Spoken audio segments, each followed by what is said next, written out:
कीर्तन फक्त ऐकायचं महिला मंडळ, आचरण करायचं नाही. नाहीतर माझं कीर्तन ऐकून जर कोणी मनावर घेतलंच आणि उद्या जर घरी जाऊन म्हटल्या मला नवरा नको ग बाई मला दादला, इथं बसलेल्या सगळ्यांना एक एक डोंगर शोधावा लागेल संन्यास घ्यायला.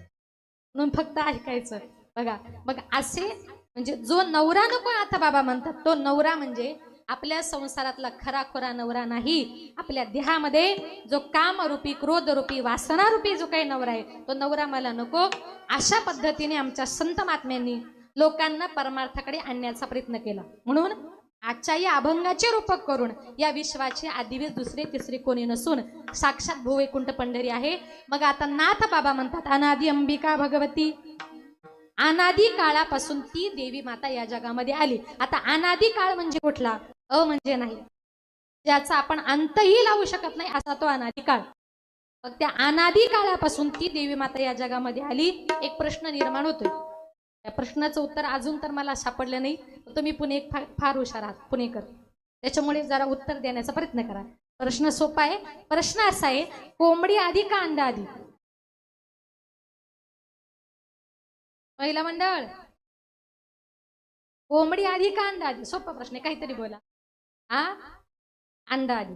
अंडा नसतं तर कोंबडी आली असती का? नाही. आणि कोंबडी नसती तर अंडा आलं असतं का? नाही. दुसरा प्रश्न असा, बी आधी का झाड आधी? याचं सुद्धा उत्तर नाही. आपण जास्त डोकं लावायचं नाही. याचं उत्तर माझे नाथ बाबा देतात. पहिले कोठेच नव्हते काही, पहिले कोठेच नव्हते काही, चंद्र सूर्य तारा, चंद्र सूर्य तारा, अवघे शून्यच होते पार. अवघे शून्यच होते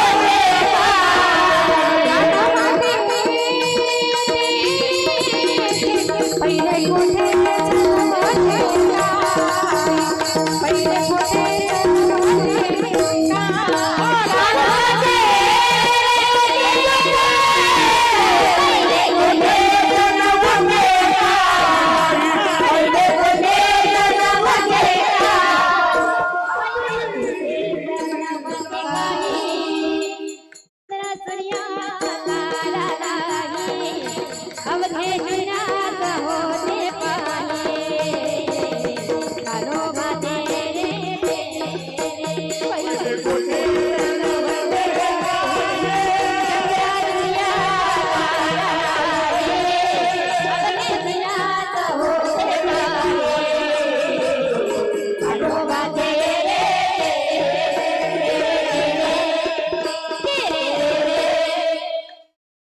एक गोठेच नव्हते काही.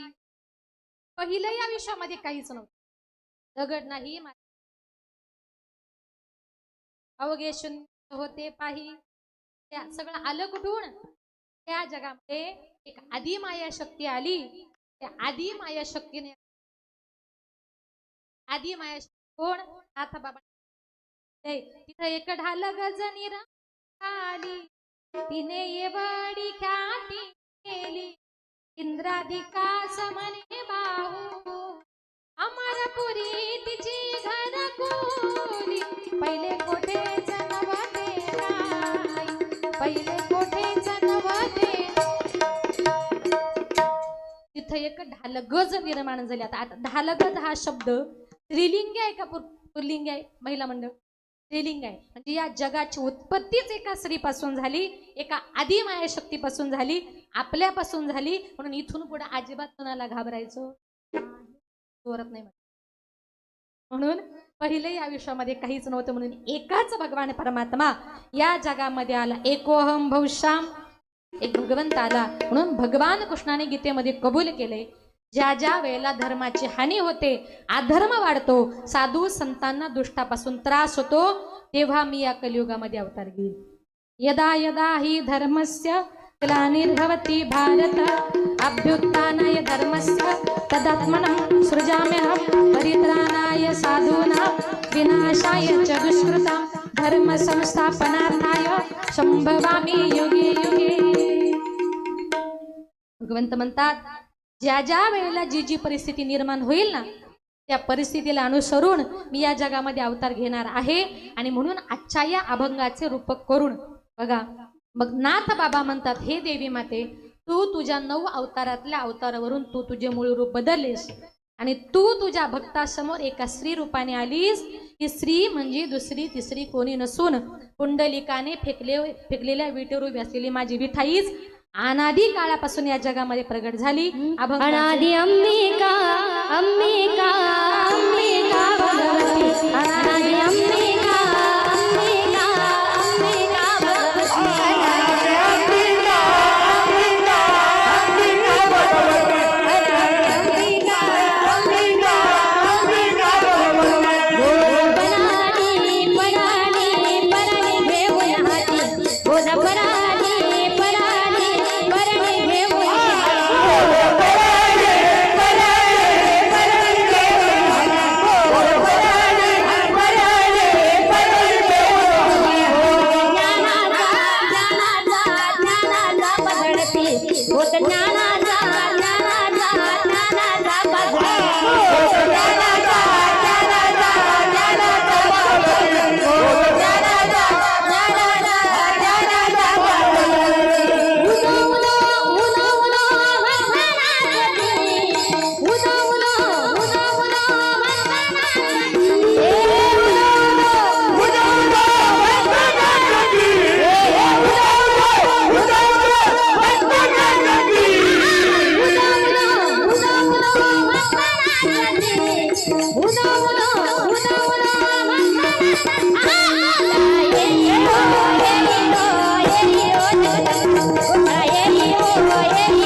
अनादि अंबिका भगवती.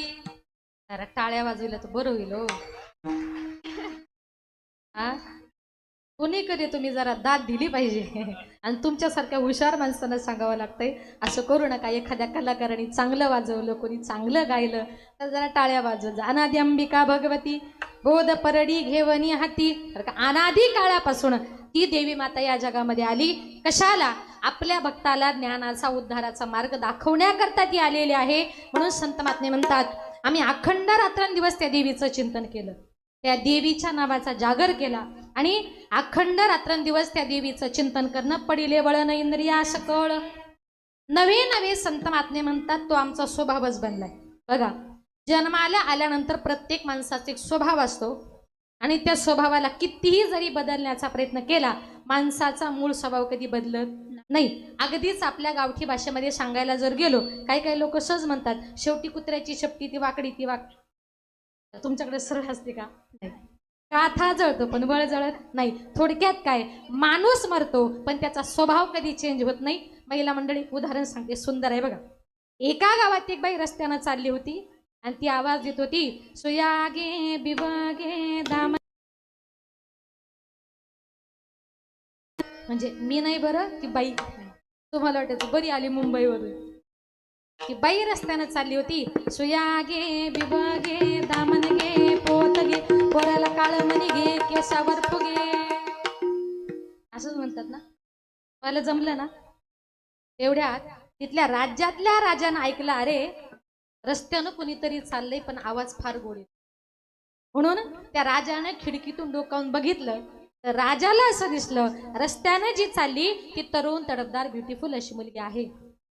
आज तिला तिच्या परिस्थितीमुळे गावोगावी हे सुया कंगवे फुगे हे सगळं घेऊन फिरावं लागतंय. पण हिच्यासारखी सुंदर मुलगी परत या राज्यामध्ये बघायला मिळणार नाही. म्हणून राजाने विचार केला, लग्न करील तर हिच्याशीच. कुणाशी? महिला मंडळ. कुणाशी? सुईवालिनीशी. तिथं काय व राजा बोले दल हाले. आता राजा तसाच तिथून निघाला, तिला रस्त्यात आडवा झाला आणि तिला म्हटलं, काय ग, लग्न करतेस का माझ्याशी? म्हटली, राजा माझ्याशी लग्न करायचंय, मला का विचारतो, जरा माझ्या बापाला जाऊन विचार. राजा तिच्या बापाकडे गेला, सांगितलं, बाबा तुमच्या मुलीबद्दल मला सगळी कल्पना आहे. तुमच्या मुलीशी लग्न करण्याचा माणूस आहे, काय म्हणणं आहे तुमचं? बापानं सांगितलं मुलगी माझी, संसार माझ्या मुलीला करायचा आहे, थोडस 2 शब्द जरा मुलीला विचारतो आणि मग तुम्हाला सांगतो. राजा म्हटला काय हो, मगाशी मुलीला विचारलं लग्न करते का? ती म्हणते माझ्या बापाला विचार. आता बापाला विचारलं लग्न करता का? बाप म्हणतो मुलीला विचारून सांगतो. म्हणजे तुम्हाला काय मी फुटबॉल वाटलो? यायचं असेल तर हो बोला, नाही तर सरळ नाही बोला. आता बापाने विचार केला. आपण कुठे राजाच्या दारात गेलो होतो, स्वतः राजा आला ना, सांगितलं ठीक आहे माझी मुलगी मी तुम्हाला देतो. आता देतो म्हटल्यानंतर राजवाड्यामध्ये मोठ्या आनंदानं मोठ्या उत्साहानं लग्नाच्या सोहळ्याला सुरुवात झाली आणि एक 2-4 दिवसामध्ये त्यांच्या दोघांचं लग्न लागलं. आता 2-4 दिवसापूर्वी गावोगावी टिकल्या बांगड्या सोया फुगे घेऊन फिरणारी राजाशी लग्न झाल्यानंतर कोण झाली? आता राजाची, वा वा काय महिला हुशार आहे हो, राजाची राणी झाली. राज दरबारात गेली. आता राजाची राणी म्हटल्यानंतर तिथं काय विषय हो, तिला कुठलंच काम करायचं नाही, कपडे नाही, भांडी नाही, स्वयंपाक नाही, काहीच नाही. तिला फक्त एकच काम, एका जागेवर बसायचं. तुम्हाला माहितीये महिला मंडळ, तिला दिवसातून रोज 17 गावं फिरायची सवय. एका जागे बसून गोड लागे ना. बरं दिवसभरातून 4-5 वेळेला 5 पक्वान्नाचं भोजन समोर यायचं. ताट समोर आलं कुठेतरी लपून ठेवायची आणि 7-8 दिवसांनी सुळे तुकडे झाले का कडकड फोडून खायची. का? ताजं खाण हा तिचा स्वभावच नव्हता. आता हिंदू धर्माच्या प्रथेप्रमाणे राजवाड्यामध्ये सत्यनारायणाची महापूजा आयोजित करण्यात आली. पूजा वगैरे पार पडली.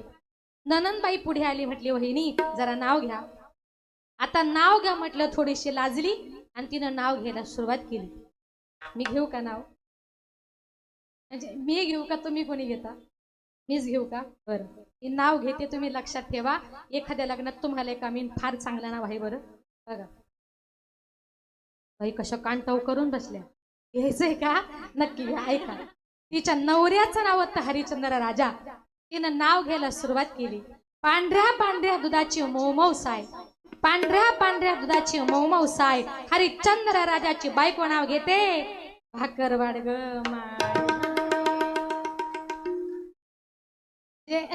राजाची राणी जरी झाली तर तिचा भाकरी मागायचा स्वभाव गेला का? आधी होती दासी हो,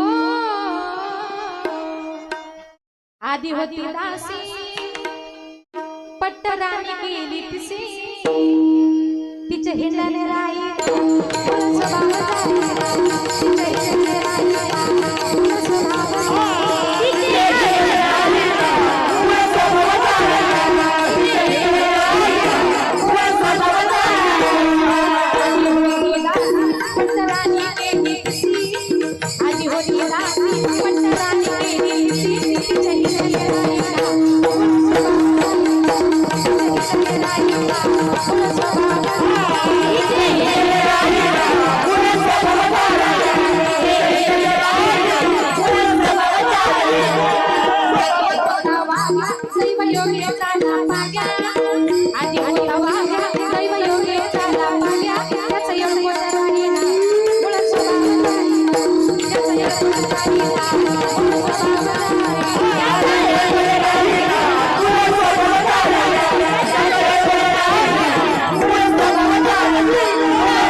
सांगत नाही माझ्या नाथ बाबांनी.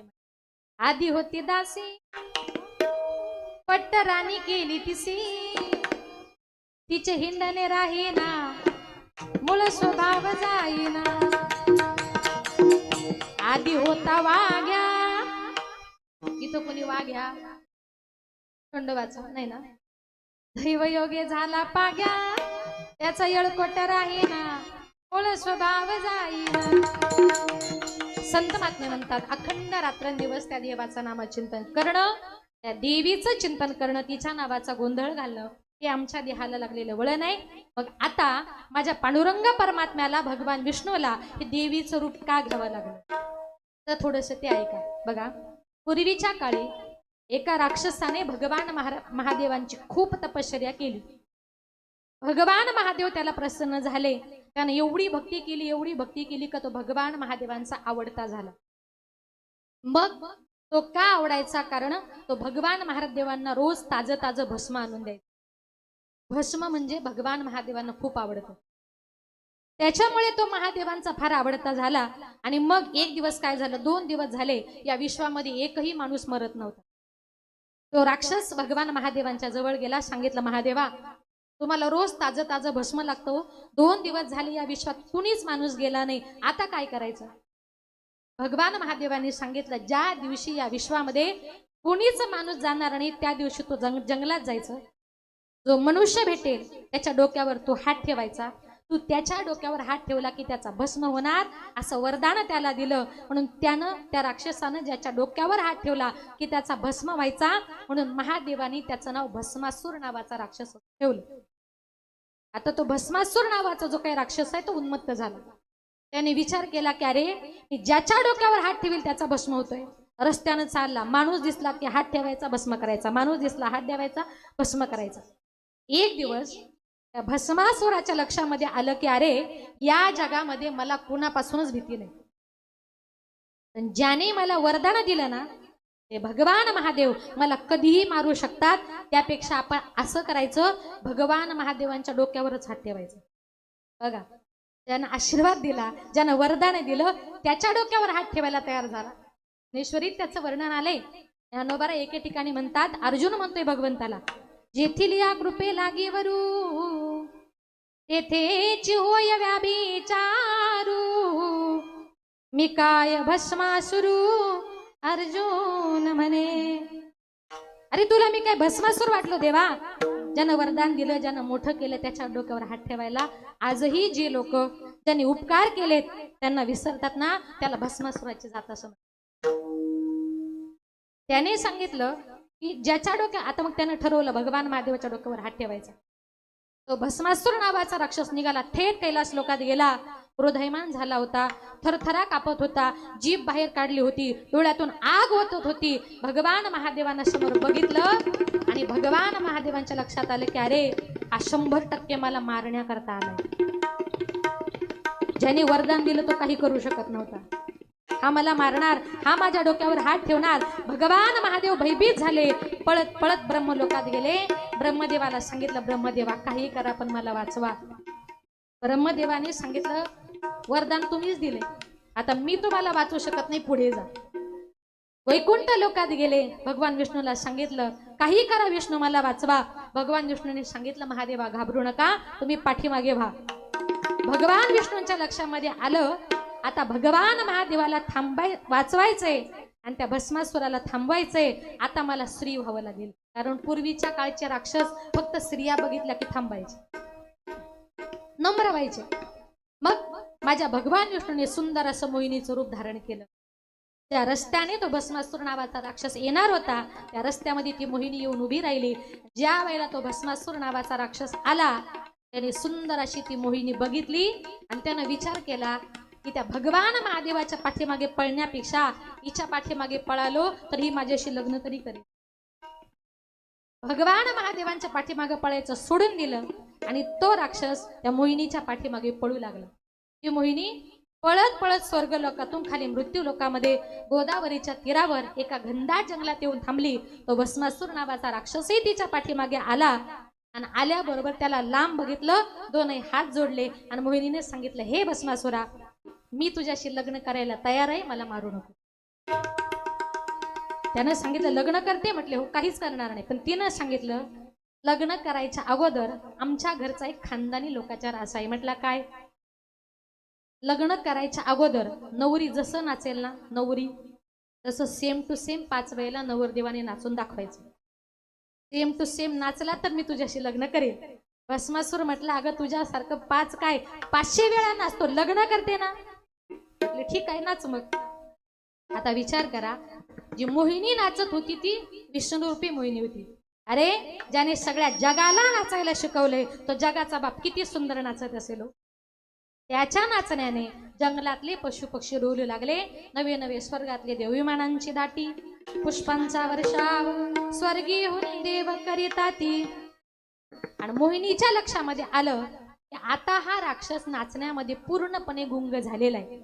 म्हणून तिने नाचता नाचता एक नृत्याचा प्रकार म्हणून आपले 2 हात प्रथमतः कमरेवर नेले, नंतर दुसरा नृत्याचा प्रकार म्हणून आपले 2 हात आपल्या खांद्यावर नेले, तिसरा नृत्याचा प्रकार म्हणून त्या मोहिनीने आपला स्वतःचा हात डोक्यावर ठेवला आणि भस्मासुराने सुद्धा आपला स्वतःचा हात डोक्यावर ठेवल्याबरोबर भस्मासुराचा काय झाला?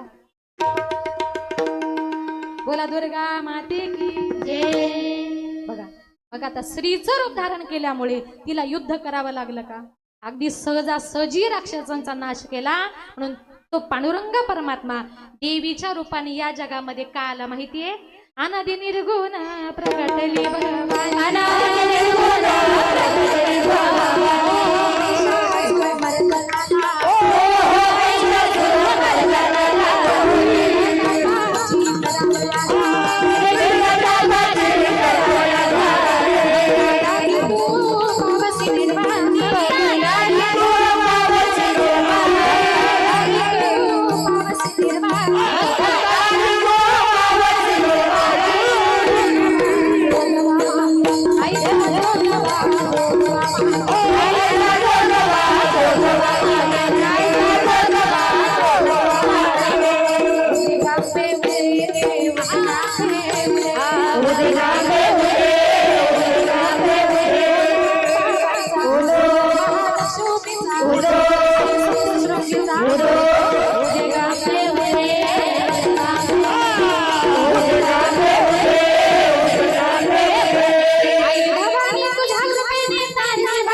देवी माता या जगामध्ये प्रगट झाली कशाला?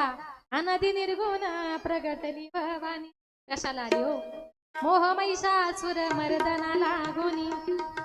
महिषासुर भस्मासुर या राक्षसांचा नायनाट करण्याकरता देवी माता या जगामध्ये आलेली आहे. म्हणून अनादि अंबिका भगवती ओध परडी घेवनी हाती, ओत ज्ञानाचा पाजळती जगाला ज्ञान देण्याकरता आणि उदो उदो भक्तनाचती. म्हणून अंबे जगदंबे, आम्ही तुझ्या गोंधळामध्ये नाचणार आहोत, म्हणून तू आमच्या गोंधळाला ये.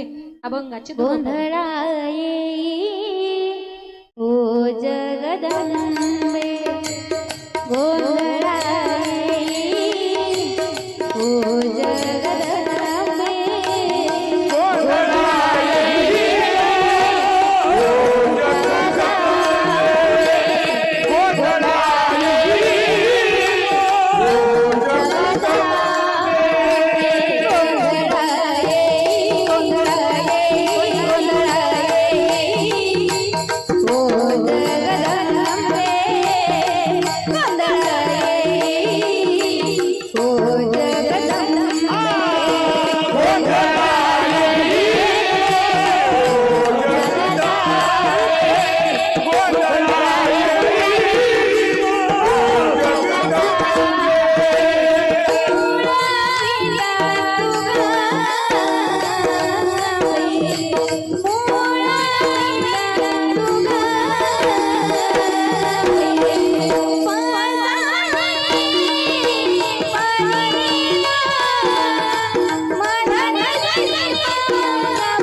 Bye.